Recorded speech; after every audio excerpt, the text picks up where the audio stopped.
Hello, everyone. Welcome back to Strength Talk. My name is Coach Lauren. I'm your host. And today we are going to be talking about all things strength and conditioning, and I am so excited. I'm going to dive in a little bit deeper into the science behind strength and conditioning, why it's beneficial for your body long term, how to incorporate it into your health and fitness routine, and then I've got some exciting things to share with you guys at the end. So let's go ahead and jump right in. Welcome to Strength Talk, the ultimate podcast catered to women embracing evidence-based fitness and mindful nutrition. I'm Coach Lauren, your guide to a holistic and sustainable approach to health. Say goodbye to restrictive diets, over-exercising, and unrealistic beauty standards. It's time to discover your true potential beyond aesthetics. Join us for science-backed advice, myth-busting, and empowering stories. This is Strength Talk, where femininity meets vitality. I was very stiff this morning, and I mean, I'm pretty stiff today. Good Lord. I mean, normally I was like probably a little bit further than that, but that is a big stretch right there today. So I'm not wearing it because I'm not really doing anything sitting here recording a podcast, but anyway, we're going to talk all things strength and conditioning today. I'm going to dive into a little bit of the science, and I am so excited to share that with you. I'm going to try and keep it digestible, though, and talk about it in like the best way, the easiest way to understand it. So if anyone out there is listening to this and knows like the exact science of it, that is not my audience. I'm not teaching strength and conditioning to strength professionals. I am teaching it to the general public. So I just want to say that. So we're going to start with strength training, then we're going to talk about conditioning and both of them together. So strength training. Bottom line is strength training will change your life. I don't care what background you come from, don't care what your age is, don't care what conditions you have, don't care about any of that. Evidence, there's so much evidence that points to strength training being incredibly beneficial for anyone and everyone. Okay. Not only does it help with neuromuscular disorders. Personally, I work with those with Parkinson's disease, and it's extremely beneficial for them, even though they tend to be a little bit on the older side. I've got cancer survivor patients, those with Tourette's syndrome, those that struggle with clinical depression and anxiety and ADHD and autism, Down syndrome, spinal cord injuries, all of those things, all of those people can benefit from strength training, and then just the general public. As women, as we age, if you don't already have a foundation of strength and conditioning or any sort of exercise, you are at a very high risk of sarcopenia, which is muscle loss as you age. I see this because I do have a good amount of clients. I also run a nonprofit for the aging population, and I see this day in and day out. I see what happens to us as we age if we do not have a background in exercise. I also see the other part of it, those who do have a background in exercise and how that benefits them later in life.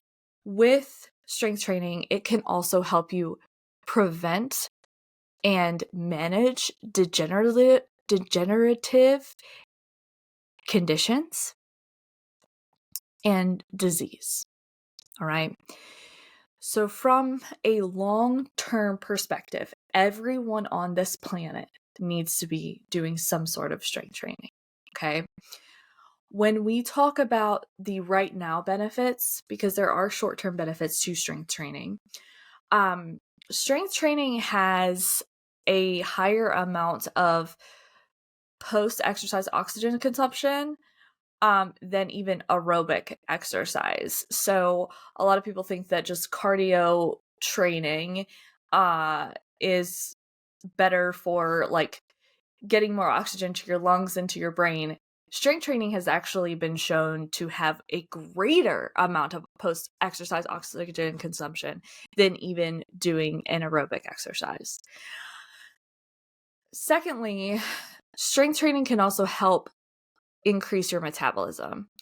And that is incredibly important because it helps build and maintain muscle mass.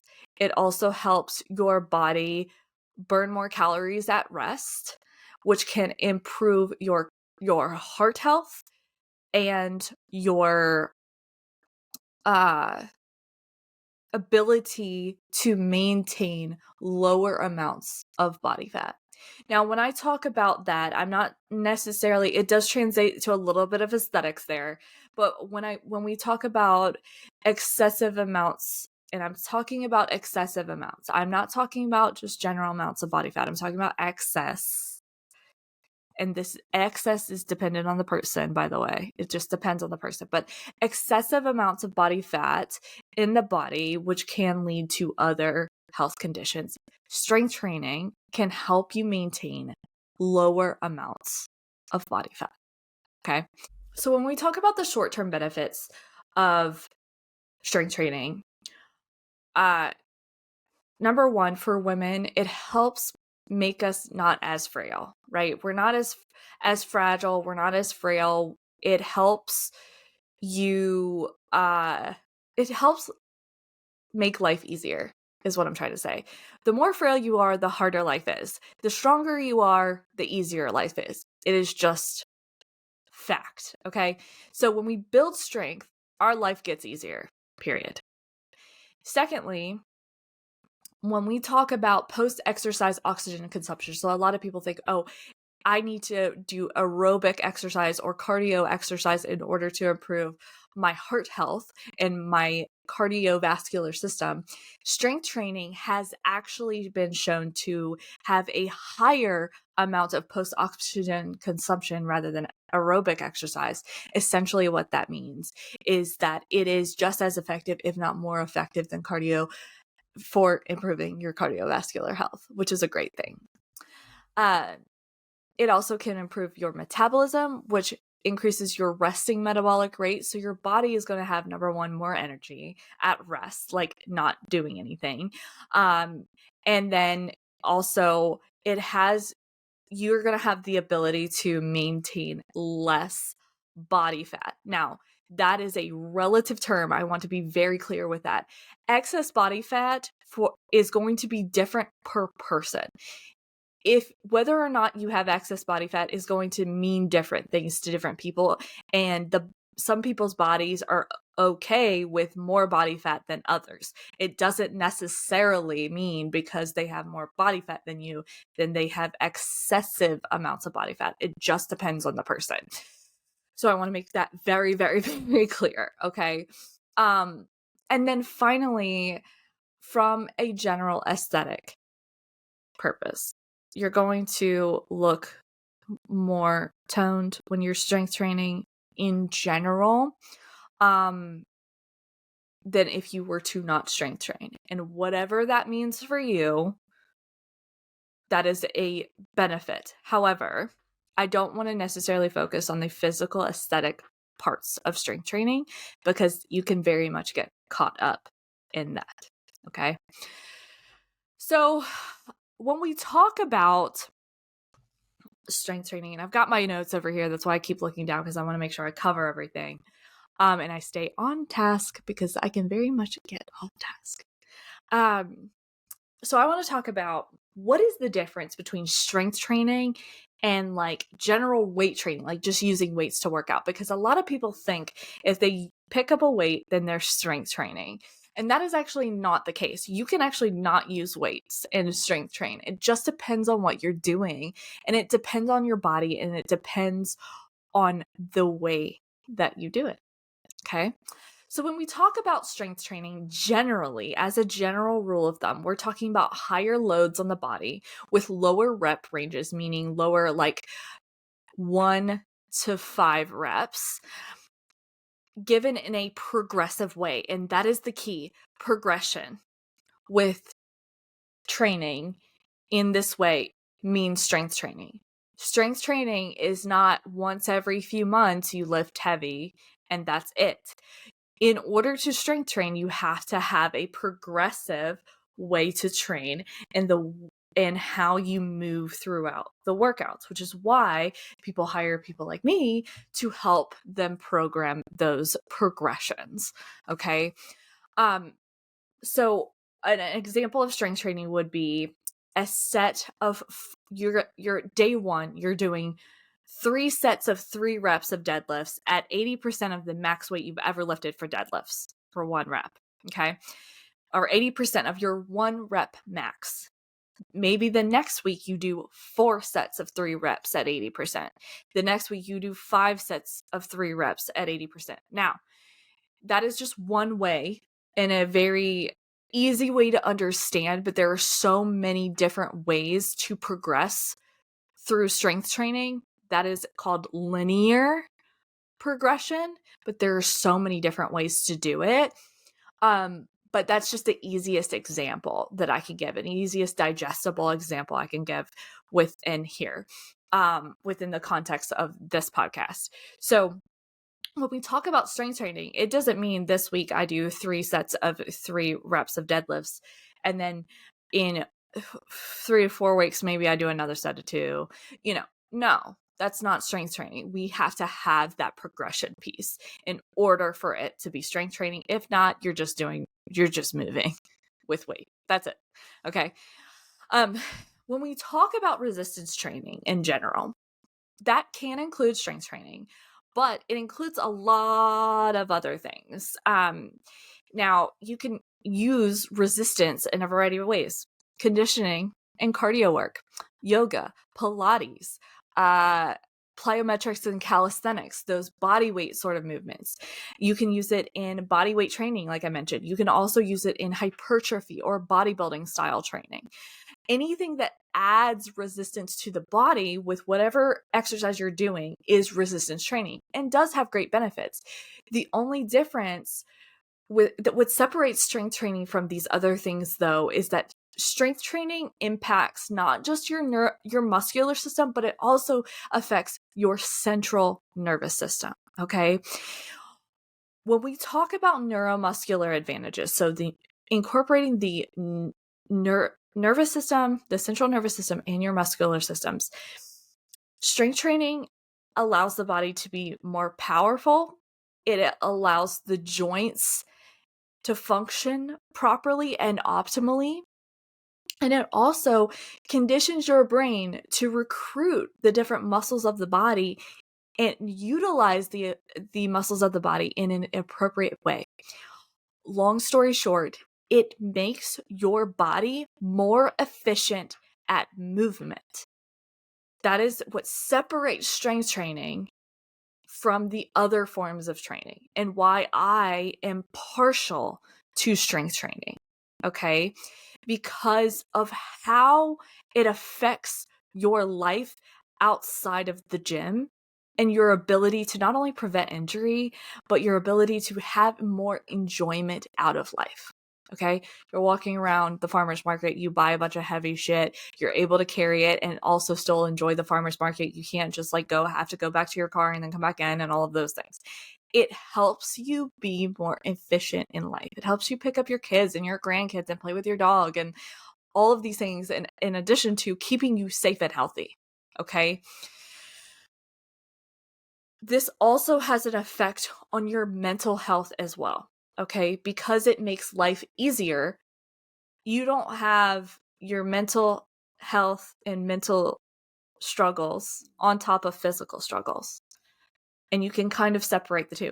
It can also help you produce a lot of great chemicals for your mental health. But when we look at, like, if you're already struggling with your mental health, but like it's hard to bend down and take care of your children, like that's going to compound, right? It's going to be harder to do things when you can't physically do things, but also you can't mentally do things as well.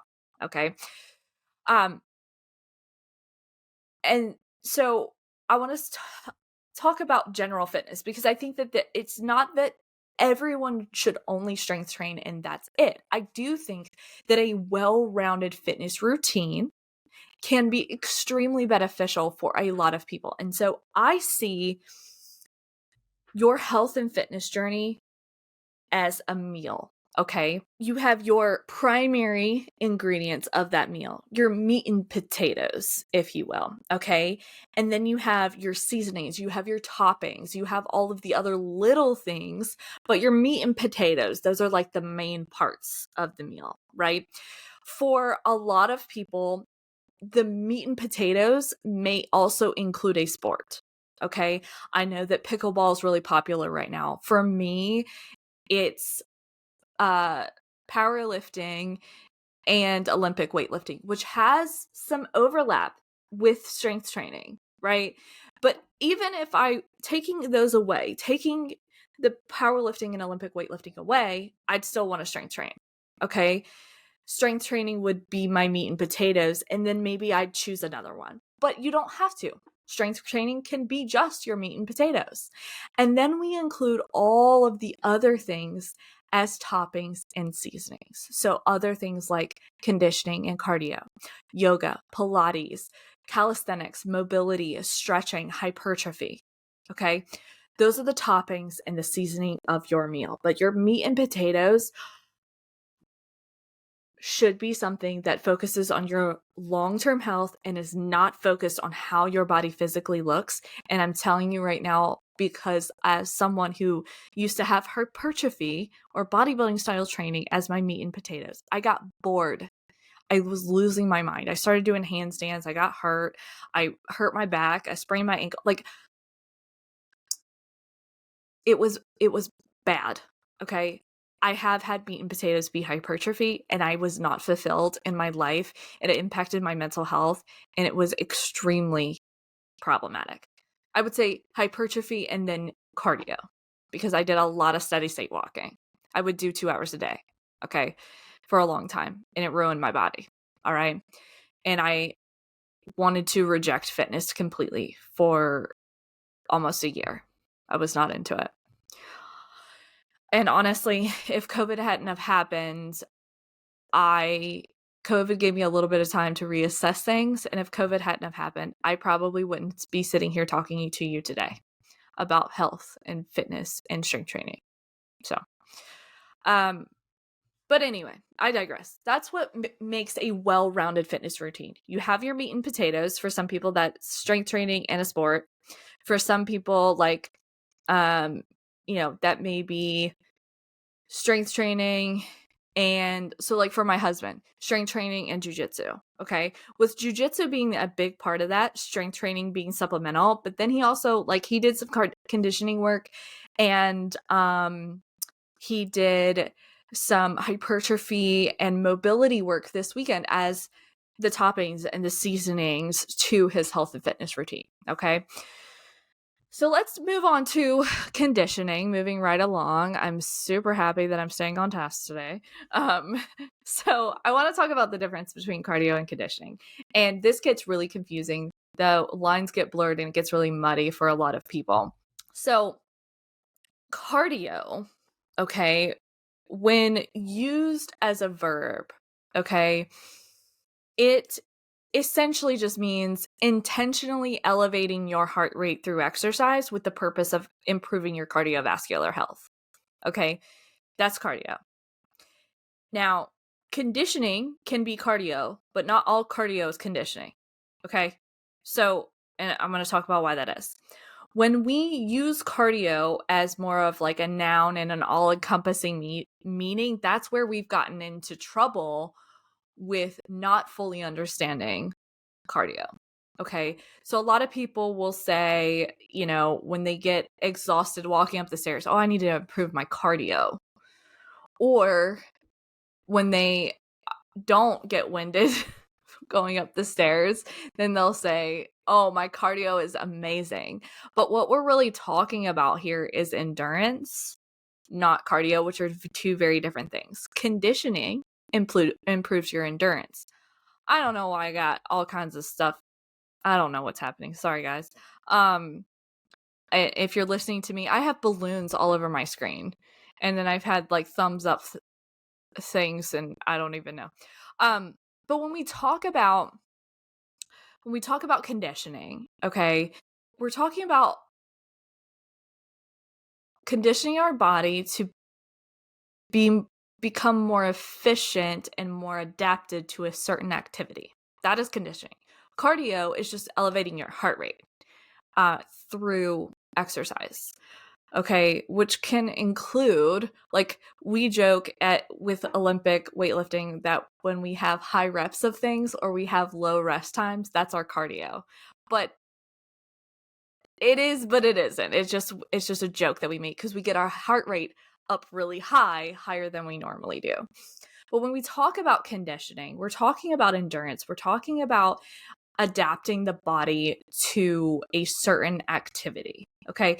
For some of my clients that are older, that could be walking up and down the stairs. That could be walking to their mailbox. That could be getting on and off the floor. It doesn't necessarily have to be a cardio activity to improve your endurance with that activity. And so that's where conditioning comes in. Is we've got our strength, we've got our neuromuscular system that needs to be adapted in order to do certain things, but we also have the endurance of our muscles, the endurance of our heart health, the endurance and our ability to endure through exercise that is a key piece to strength training. And that's why they go together. That's why it's strength and conditioning. So also, when we talk about cardio has been widely used as a term for fat loss. Okay. It is a tool, in my opinion, for fat loss, but it is not the end all be all answer for fat loss all the time. It just depends on the person. Okay. I have powerlifters who have to cut for meat, who do have cardio as a form of fat loss for steady state cardio. I also have clients who I would really just like them to go outside for a 30-minute walk, we're not focused on fat loss. We're focused on movement, getting in movement, and not necessarily calorie burning. It's the fat loss piece, though, that tends to get out of control, especially with women, which is why I like incorporating conditioning work that is also cardio. So you're improving your cardiovascular health, you're improving your performance in the gym, and you're improving your performance in everyday life. And so that's a brief overview of conditioning versus cardio. It's just that, like, you can run several miles, but like you may not be able to do 15 deadlifts in a minute, and you're going to be out of breath. So because your body is not conditioned to doing that exercise. It is conditioned to run a half marathon, for example. So anyway, that is just a general overview of conditioning, and then the perspective on conditioning and why I prefer conditioning. It just, at the end of the day, it takes the focus off of fat loss and how your body looks, and it moves it more to, let me see how well I can perform in life and in the gym. And that is the primary focus. You can also incorporate cardiovascular health and other things within that conditioning piece, but there is a direct benefit to that style of training. Okay. And the key here with everything that I do and the kind of coach I am, the goal is to move away from aesthetics and staying on the treadmill and to produce sweat and endorphins and all of those things, and feel like you're actually doing something to incorporating conditioning to improve how you're feeling in the gym, how you're feeling in life, how well you're doing with everyday activities. And maybe even, you go on your first hike and you feel good doing that, whatever the case is it improving your body's function in everyday life with maybe some added benefits at the same time. I'm going to give 2 client examples because I have 2 clients who are in that space of strength and conditioning and are kind of textbook for me.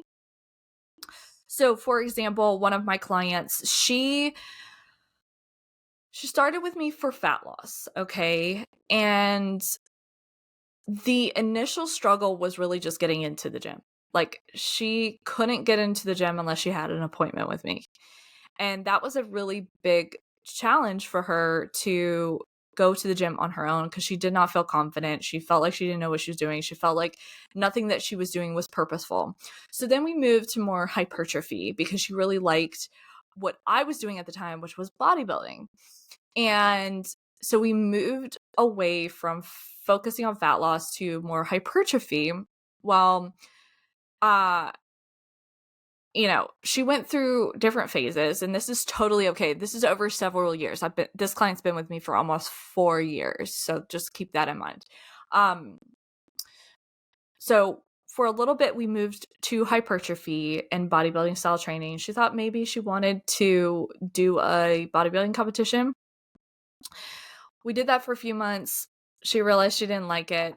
I started to train out of a powerlifting gym, and she decided that she wanted to try her hand at powerlifting, which is all great things. So just strength training. We did some cardio conditioning within that, but mostly it was just strength training. And she had some stuff going on that affected her mental health. So she could not necessarily do strength training long term, just strength training, and for the purpose of a sport, which is totally understandable. It's not for everyone. So now I had the idea of moving towards strength and conditioning and working on strength in different movements, not just in the typical powerlifting movement, squat, bench, and deadlift. So I taught her a few other things.